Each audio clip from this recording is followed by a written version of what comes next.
And police in Nakuru have launched investigations into the murder of an M-Pesa shop operator, Hannah Waithera, who went missing on Wednesday last week, only for a body to be found at the Nakuru County morgue today. Waithera is said to have left her employer's shop to deposit money at a nearby bank, but never made it there. Police say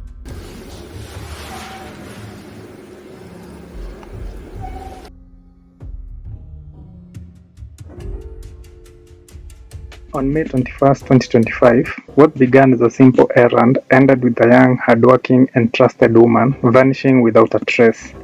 Her name was Hannah Waithera, a 25-year-old M-Pesa agent by trade and a faithful soul by disposition. On that fateful afternoon, Hannah stepped away from her kiosk carrying KSh 250,000 to never be seen again. This money was entrusted to her by her boss. She was the kind of woman who carried the weight of the world with quiet grace. Diligent and dependable, Hannah Waithera opened her kiosk before the first light of dawn and closed late into the night. To the outside world, she was just another M-Pesa agent, but to those who knew her, she was a pillar, faithful, humble, and unwavering. Her TikTok videos painted a picture of a devout spirit, praying boldly, blessing customers with soft-spoken encouragement, and declaring that God is my strength. She didn't wear her faith as a performance, it was the foundation of her life. In whispered tones, she spoke of her aging mother, her siblings, and her 3-year-old daughter, who was the light of her life. Everything she did was for them. But on May 21st, 2025, that devotion met a cruel end. What should have been a brief, routine task, delivering KSh 250,000 entrusted by her employer, became Hannah's final journey. Hours passed, then a day, then two. Her kiosk remained closed. Calls went unanswered. Panic began to ripple through her community. And then came the stench. In a quiet corner near a dam, locals complained of a foul odor coming from a shallow water trough. When they looked closer, the truth struck with horrifying clarity. It was her, decomposed, dumped like trash, stripped of dignity, gone. The town of Nakuru fell into a state of stunned silence. Mamas turned to mourning. What happened to this bright, devout young mother? Who could do this? Tonight, on Dark Our Dogs, we unravel the chilling descent from trust to betrayal. We follow Anna's final footsteps through faith, duty, and tragedy, and the investigation that unearthed the unspeakable. A man now stands accused of her murder, but for a family still broken and community still reeling, justice feels heartbreakingly incomplete. This is the story of Hannah Waithera, a life taken, a town haunted. Viewer discretion is advised.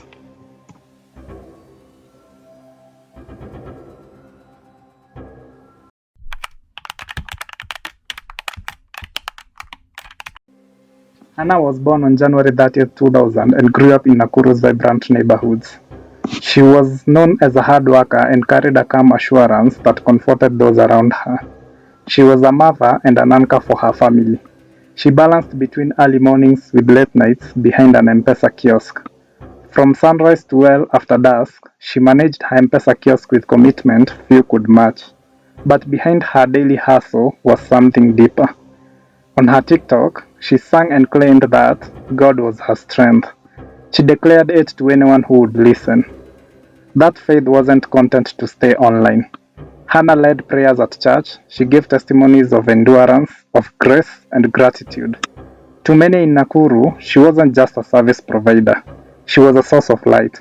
But that light was suddenly, violently extinguished.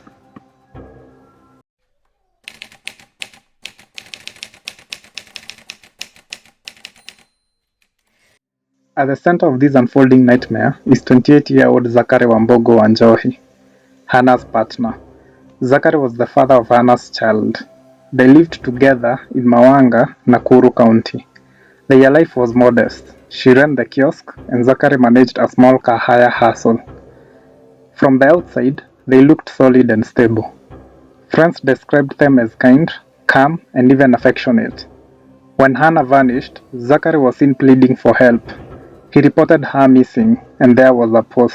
There was a moment of collective concern. Then later on, Whispers came. Suspicion would wrap around Zachary like a storm cloud nobody saw coming.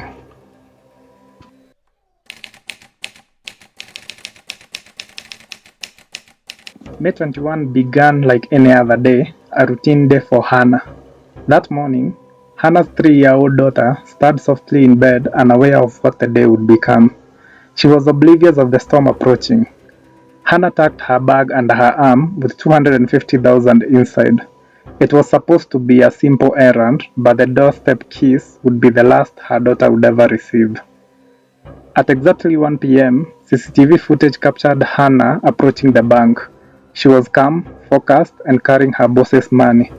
There was no sign of alarm or struggle, just silence. Unfortunately, Hannah was never seen alive again. Outside, the town passed with its usual rhythm. No one actually noticed that a life was quietly slipping into the shadows. Life continued, except for the woman walking away from everything familiar. By 6 p.m., Hannah's phone had gone dark. There was no signal. Neither was there a trace. Calls did not go through. Neither did she reply her messages.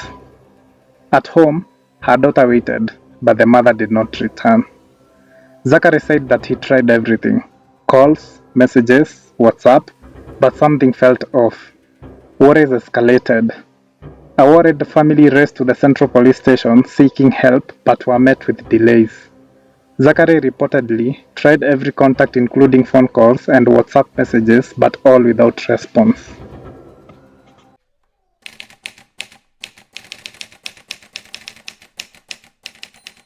Grief turned to turmoil as tension mounted. DCI officers arrived at Hannah's house unannounced. They were searching for signs of theft. Their aim was not to comfort, but rather interrogate. They suspected collusion between Hannah and her husband, and so they searched through her home. They seized Kenya shillings 49,350 from their home, which was money legitimately earned by Zachary from his car hire business. They also took a newly bought fridge, which they concluded was bought using Hannah's missing deposit. Sera tunajua kwenye yako.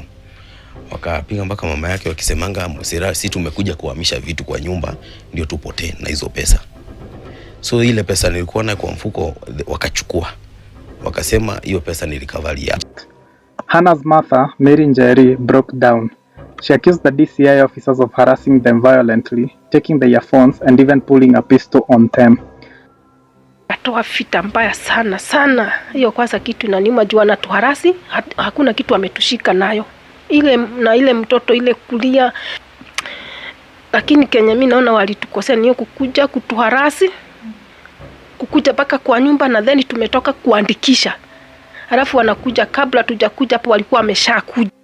At this point, their grief collided with violation.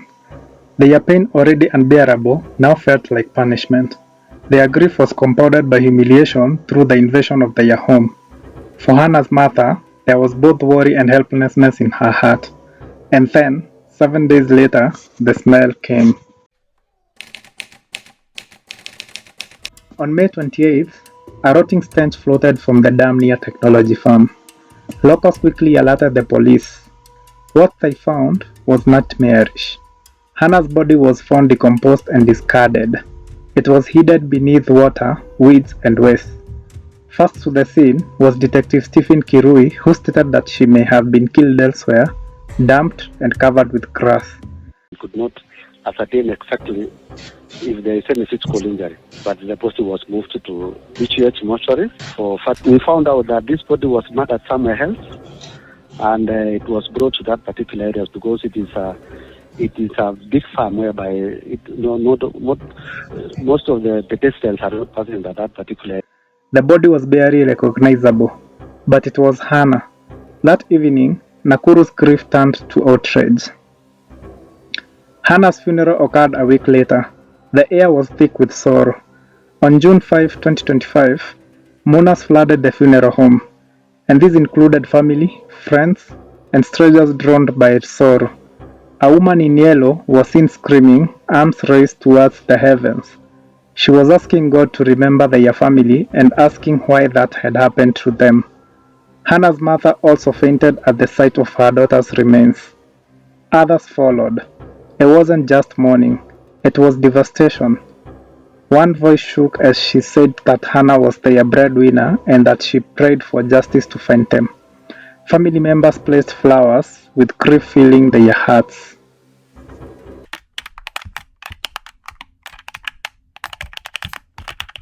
On June 3rd, Hannah's husband Zachary was arrested.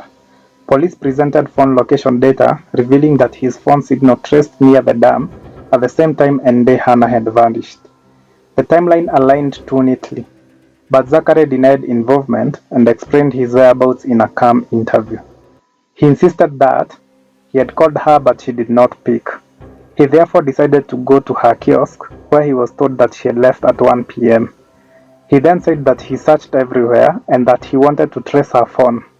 He also said that he was cooperating.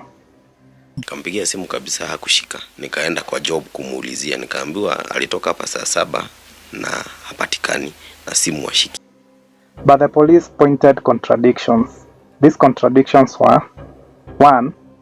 He reported Hannah missing just 2 hours after she vanished, which they found suspicious.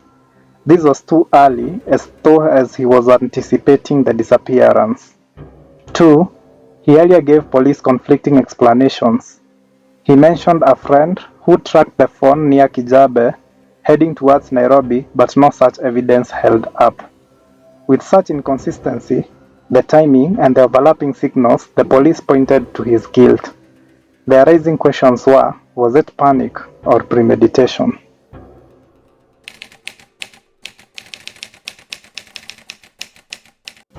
Police requested 21 days to finish the puzzle. The evidence involved DNA, toxicology reports, forensic analysis, deleted messages, location data, CCTV from the bank and the kiosk, and statements from scared but crucial witnesses. Zachary's defense lawyer resisted. He argued that the investigation violated his right of freedom, which had been met through bond and his cooperation.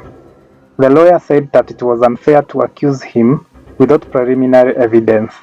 However, the court allowed a 30-day investigation period, as Zachary being cooperative was just an assumption. 250,000 Kenya shillings was a large amount for a couple living modestly. Therefore, police suspected financial motive. Members also believed that Zachary faced pressure due to business slowdowns or other reasons like personal debts. This amount of money could change or destroy a life. Was Zachary desperate? Was his business flourishing? Or was there any rising debts? Some believed that temptation gave way to violence, while others suggested that the fear of being found out led to him committing this heinous crime. Besides, witnesses whispered that their marriage was filled with arguments over finances. Maybe it wasn't just rage but fear and the thought that he had no way out. But in the end, a life was taken.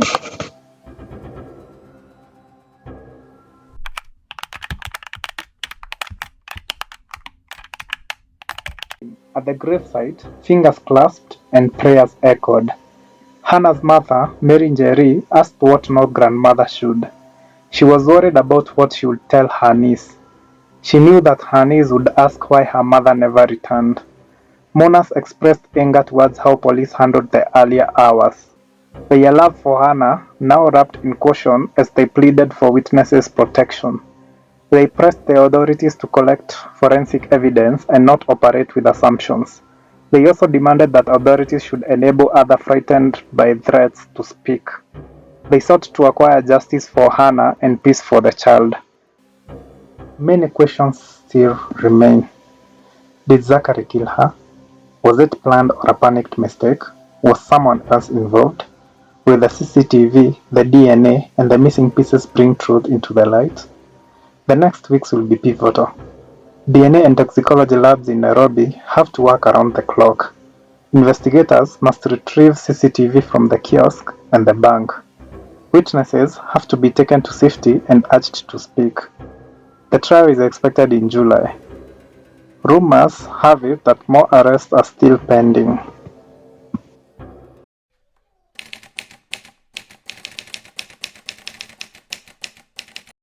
She was only 25 years old, a mother, a provider, and a woman of faith, and someone took her away. Who killed Hannah Waithera and why? The answers lie buried beneath analysis, CCTV, and witness testimonies. A family mourns a daughter and a mother. A child will now grow up without her only parent, and a husband now awaits fate behind bars. Let us remember, justice is a collective responsibility, and more people should step forward for a conclusive case. Authorities must act swiftly for Hannah, her daughter, and every voice silenced. This has been Dark Our Dogs, and thanks for watching. Please hit the like and subscribe button for more narratives. We also urge respectful discussion through your comments below.